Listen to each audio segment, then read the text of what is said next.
आज की हमारी चैप्टर है फिजिक्स से related work, energy and power. Work किसको बोलेंगे? सबसे पहले हम आपको कार्य की तरफ लिए चलते हैं। What is work? काम किसको बोलोगे? अगर आपसे कोई परिभाषा पूछ दे, what is the definition of work, क्या बोलोगे आप? अगर मान लीजिए कि कोई किसी को हम काम करने की कहे, बोले कि जाकर के दीवार हटाओ, यहाँ से जाकर के दिन भर वो दीवार को हटाने में लग गया, पर दीवार अपने स्थान पर ज्यों का त्यों खड़ा रहा है, हटा नहीं, तो क्या उसको कार्य कहा जाएगा? अन्यथा नहीं। इन्हीं सारी बातों को हम इस वीडियो के अंतर्गत आपसे शेयर करने जा रहे हैं। चलिए आपको सबसे पहले कार्य अर्थात वर्क की तरफ लिए चलते हैं। वर्क किसको बोलेंगे? अर्थात व्हाट इज वर्क। देखिए, किसी पिंड पर आरोपित बल और विस्थापन के अदिश गुणनफल को हम कार्य कहते हैं। कितना सिंपल सा इसका डिफिनेशन है। Applied force and displacement scalar multiplied displacement equal to work done. Understand? किसी पिंड पर आरोपित बल और विस्थापन के अदिश गुणनफल अर्थात स्केलर क्वांटिटी, स्केलर प्रोडक्ट को हम वर्क डन बोलेंगे। ठीक है, देखिए यहाँ पर इसका डिफिनेशन हम लिख लिए। किसी पिंड पर आरोपित बल तथा विस्थापन के अदिश गुणनफल को हम कार्य कहते हैं। कार्य एक अदिश राशि है, याद रखिएगा, कार्य एक अदिश राशि है अर्थात स्केलर क्वांटिटी है।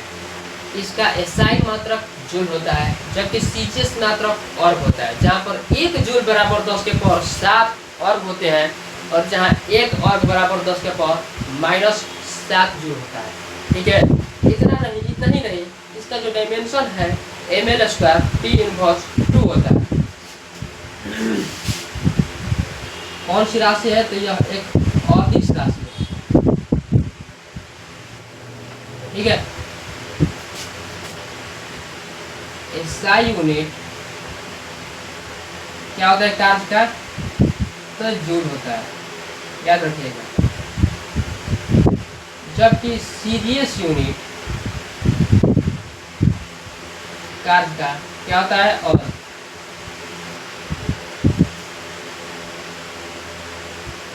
और होता है, जहां पर 1 जूल बराबर 10 के पावर 7 अर्ग होते हैं और जहाँ पर 1 अर्ग बराबर 10 के पावर -7 जूल होता है।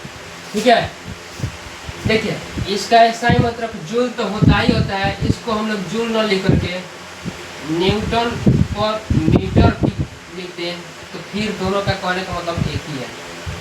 कार्य को हम W से इंडिकेट करते हैं। यह एक अदिश राशि है, इसे W से सूचित करते हैं। तो कार्य को हम W से सूचित करते हैं। ठीक है, W से इसको हम लोग सूचित करते हैं, याद रखिएगा। जहां पर W बराबर बल गुना विस्थापन,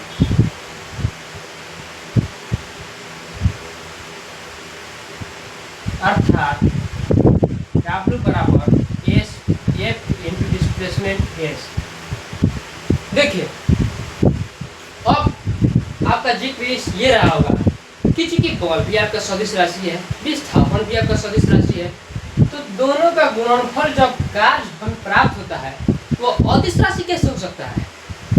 हम आपको बता रहे हैं। जाहिर सी बात है कि बल एक सदिश राशि है, ठीक है, विस्थापन भी एक सदिश राशि है, परंतु जो दोनों का गुणनफल एक अदिश राशि है, जब बल और विस्थापन आपस में गुणा किया जाता है तो एक अदिश राशि हमें प्राप्त होता है, जिसको हम लोग कार्य बोलते हैं।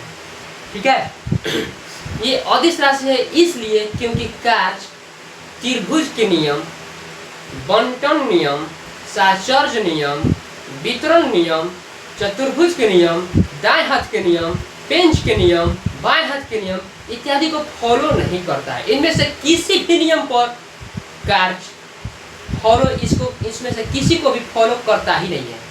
जब त्रिभुज का नियम को पालन नहीं करेगा, बंटन नियम को पालन नहीं करेगा, वितरण नियम को पालन नहीं करेगा, सासर्स के नियम को पालन नहीं करेगा, पेंच के नियम को पालन नहीं करेगा, हिदायत के नियम को पालन नहीं करेगा, बात के नियम को पालन नहीं करेगा, स्क्रू रूल के नियम को पालन नहीं करेगा, जब इसमें से किसी भी नियम को पालन नहीं करता है तभी हम बल और विस्थापन के अदिश गुणनफल को कार्य बोलते हैं। और यही कारण है कि बल और विस्थापन दोनों सदिश राशि होते हुए भी कार्य एक अदिश राशि है। याद रहेगा? फिर से आपको हम रिपीट करा दे रहे हैं, कार्य किसको बोलिएगा? तो प्रति सेकेंड किसी पिंड पर, कार्य किसको बोलेंगे? तो किसी पिंड पर आरोपित बल और विस्थापन के अदिश गुणनफल को हम कार्य बोलेंगे। यह एक कौन सी राशि, भौतिक राशि है? तो यह एक अदिश राशि है। कई बार कंपटीशन एग्जामिनेशन में आपको पूछता है कि कार्य कौन सी राशि है, तो कार्य एक अदिश राशि है। याद रखिए, कौन सी भौतिक राशि है? अदिश राशि है, स्केलर क्वांटिटी। अंडरस्टैंड? इसका सही मतलब क्या होता है? इससे जो आपका ऑब्जेक्टिव की पॉइंट है, तो हमने आप यहाँ पर राइट साइड में लिख दिया है बोर्ड पर कि इसका जो ऑब्जेक्टिव है, की पॉइंट, मेन पॉइंट इस चैप्टर से है, इसका यह एक अदिश राशि है। इसका सही मतलब जूल होता है। ठीक है, जूल या न्यूटन मीटर, न्यूटन प्रति मीटर। ठीक है, इसको हम लोग जूल बोलते हैं। कार्य का सही मतलब जूल या न्यूटन प्रति मीटर होता है। ठीक है, जबकि इसका सीजीएस मतलब ऑर्ग होता है, ERG ऑर्ग। यहाँ पर देखिए लिख दिया। ठीक है, इसका सीजीएस मतलब ऑर्ग होता है।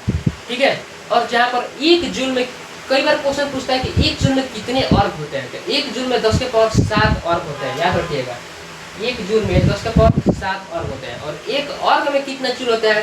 तो एक ऑर्ग में 10 के पावर -7 जूल होता है। याद रहेगा, -7 जूल।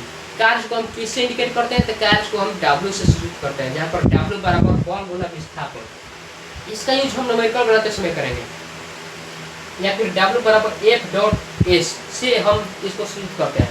इसका देखिए, बीमा पूछता है, तो कार्य का बीमा अर्थात डायमेंशन। देखिए हम कैसे चुटकी में इसका बीमा निकाल देते हैं। कैसे? देखिए, कार्य W बराबर कितना होता है? बल गुना विस्थापन, डिस्प्लेसमेंट। ठीक है, तो W बराबर बल का बीमा होता है कितना? mL/T−2। ये तो हमको याद है, लेकिन कैसे निकालेंगे? तो बल किसको बोलते हैं? द्रव्यमान और त्वरण के सदिश गुणनफल को हम लोग बल बोलते हैं। ठीक है, और देखिए डिस्प्लेसमेंट किसको बोलते हैं? तो प्रति सेकेंड किसी वेग, प्रति से डिस्प्लेसमेंट अर्थात विस्थापन। तो दो बिंदुओं के बीच के वास्तविक लंबाई को विस्थापन बोलते हैं? नहीं, तो विस्थापन जो है एक प्रकार का दूरी है। दूरी का कितना होता है? m। और देखिए, इसलिए W बराबर m से मल्टीप्लाई हुआ तो हो गया आपका m²। ठीक है, m आपका क्या है? मास। तो मास को हम लोग कैपिटल M से लिखते हैं। त्वरण किसको बोलते हैं? तो प्रति सेकंड किसी पिंड के वेग परिवर्तन की दर को हम लोग त्वरण बोलते हैं, अर्थात वेग में परिवर्तन की दर v/t। ठीक है, और ये भी आपका मास है, ये आपका दूरी है अर्थात लेंथ है, ये आपका मास है। ठीक है, देखिए तो हो गया आपका m। वेग का क्या होता है? तो L/t, और समय यहाँ पर t पहले से है और यहाँ पर L है। अब देखिए, तो इसको जब सिंप्लीफिकेशन हम करेंगे तो इसका बीमा में क्या प्राप्त होगा? mL²। t नीचे है 2, ऊपर जाएगा तो इनवर्स 2। तो याद रखिए, कार्य का बीमा जब भी आपसे पूछे तो इसका जो डायमेंशन होता है आपका mL² T−2 होता है। कई बार कंपटीशन एग्जामिनेशन पूछता है कि कार्य का बीमा क्या होता है? याद रखिए, कार्य का होता है बीमा mL² T−2। अगर आपको बल का बीमा पूछे तो बल का बीमा होता है कितना? mL T−2। ये हो गया आपका बल का।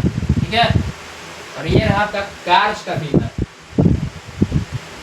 कार्य का बीमा कई बार आप कोई भी कंपटीशन एग्जामिनेशन देने जाते हो तो उसमें इससे रिलेटेड क्वेश्चन अवश्य ही रहता है कि कार्य का बीमा क्या होगा, तो ml² t इनवर्स 2। अच्छा, आशा करते हैं आपसे कि कार्य से संबंधित सारा डाउट आपको क्लियर अवश्य ही हो गया होगा।